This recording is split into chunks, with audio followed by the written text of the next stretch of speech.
There are over 400 teams racing here this weekend for the Fuchs Winternationals. But if you want to find the best story, you've got to come down here to the Junior Dragster pits. It's the tale of Daniel Carranza, 8 years old, and is currently third in the national point score for Junior Dragster in just his rookie season. Impressive, yes, but for Daniel, drag racing means more than just winning or losing, as his parents use it as a form of treatment for his mild case of autism. Tell us a bit about Daniel and his drag racing exploits. Daniel, well, here we go. When he was little, always sidetrack, following his uncle Dom, Peter Kapiris, Jeff Cutter was always there, always loved the drag racing. Since then, you know, we all realised we had a little junior dragster in our hands, couldn't wait till he turned 8. So we thought we'd go to Perth, have a look, see if we can find one, which we saw a few there for sale, and so it turned out. They were licensing that weekend we were there, so Daniel jumped in the car, licensed, and felt so comfortable with the car, so we purchased it. Being autistic, it's hard to sort of throwing into too many cars, because the minute he feels comfortable with something, that he sticks to it. So the first car he saw, that was it. Unfortunately, there was no choice about which one was cheaper or better, but it all turned out well. It turned out that, you know, the first one he jumped into was a good car, consistent car, and here we are 3 meets later, and you know, racing. Daniel, tell us about the first couple of race meetings you had, and especially that one in Perth. What happened in Perth? Well, I thought I lost at the first round, but unfortunately, the guy usually broke out, so I got in, and then for the second round, I faced a birthday girl, but she lost and then I won. For the third round, I was so happy. There was like a lot of audience there, and then I lost. Yeah. It's been an incredible rise straight up the ranks, hasn't it? He had gone from never racing at all, and now he's third in the national points at just 8 years old. Yeah, I know, it's a bit of a surprise to everyone, because yeah, not only we thought we'd just get into it for a bit of fun, but it turned out a bit serious now, because he's actually doing well. He sort of got into the quarters twice, got through first round in another meet, so slowly he's picked up his points and ended up sort of equal third now up in the points. So yeah, so now we're all the way here in Queensland from Melbourne chasing points.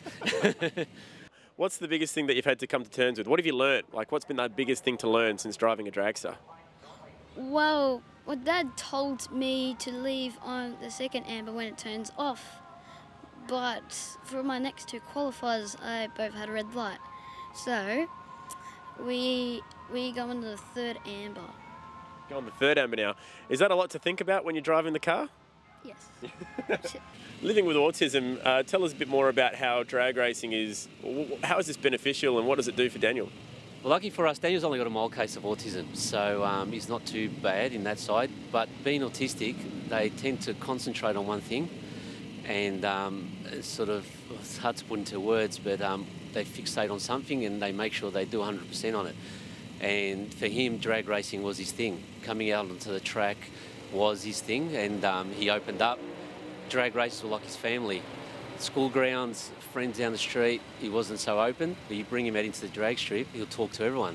And that's when we realised that that's where he wants to be. So yeah, so the autism sort of, I think, helped him concentrate and helped him open up, and yeah, so get out there with people. And a bit hard to put it in words, but yeah, helped a lot the drag racing, so we thought, let's do it, yeah. Now, what's your dream? I know that you have a bit of a personal dream. Tell us a bit about that. About racing at all the different tracks? Yes. Tell us about the tracks that you have raced at. Perth, Calder, Sydney, and now here at Willowbank. So which tracks do you need to get to now to complete the dream? Darwin, Alice Springs, Adelaide, and Mildura. Nice, so you're kind of halfway there. That's not too bad, hey? Yeah. You've got the sticker down the side of the car. It's also a lot of attention that you're getting from people from all around the world, actually, isn't it? We are, actually, yes. We straight away, because he did so well, sort of the first meet in Perth, everyone sort of wanted to follow up, and they all asked us, can you put him on Facebook? So we opened up his Facebook page. Within the first month, he got over 400 friends all around the world. We got NHRA over in the States, a few drag racing clubs in Italy, Europe, yeah, all over the place that want to keep up to date on how he's going. So that's what we did. And yeah, everyone's happy to follow up, and everyone keeps saying, how's he going, how's he going? So, but we do all this to raise awareness for autism. We've made some T-shirts up, try and sell them out. All the profits, all the proceeds for everything we do goes to the Children's Hospital in Melbourne. So we're happy to help out as long as we're all having fun, I guess, yeah. It'd be great to have a company come on board to put a few more stickers on the car. Oh, I'd love to. If we could get a bit of help, yeah, we actually need some help now because Daniel's dream is to do all the tracks in Australia. But obviously there are a few tracks that we can't get to. It's a bit hard to drive there or fly there or take the trailer there. So we are looking for anyone that can help out and maybe sponsor us in a little way or so and help us to make his dream come true, I guess, yeah. Now, you're pretty cool because you actually, not only are you racing, but you're also raising awareness for autism. What do you think about all that? Is that a lot to think about, just being a race car driver?